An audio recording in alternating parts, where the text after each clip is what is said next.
उडदाची डाळ न घालता तुम्ही कधी डोसे केलेत का?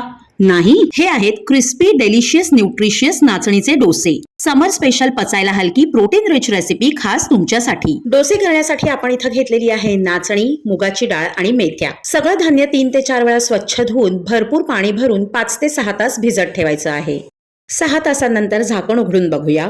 तुम्ही बघू शकता सगळं धान्य छान फुलून आलेलं आहे. आता हे सगळं मिश्रण लागेल तसं थोडं थोडं पाणी घालून मिक्सरच्या भांड्यातून गंधासारखं गुळगुळीत वाटून घ्यायचं आहे. वाटलेलं सगळं बॅटर एका मोठ्या पातेल्यात काढून ते 3 ते 4 मिनिटं एकाच दिशेने ढवळत चांगलं फेटून घेऊया आणि झाकून 7 ते 8 तासांसाठी फर्मेंट व्हायला उबदार जागी ठेवूया. 8 तासांनंतर तुम्ही बघू शकता बॅटर किती छान एअरी बबली झालेलं आहे आणि मस्त फर्मेंट झालेलं आहे. आता यात चवीनुसार मीठ आणि लागेल तसं पाणी घालून क्रिस्पी डोसे करून घ्यायचे आहेत. योग्य प्रमाणासह डिटेल रेसिपी हवी असेल तर खाली छोटासा त्रिकोणी ॲरो दिसतोय त्यावर क्लिक करा आणि संपूर्ण रेसिपी व्हिडिओ नक्की पहा.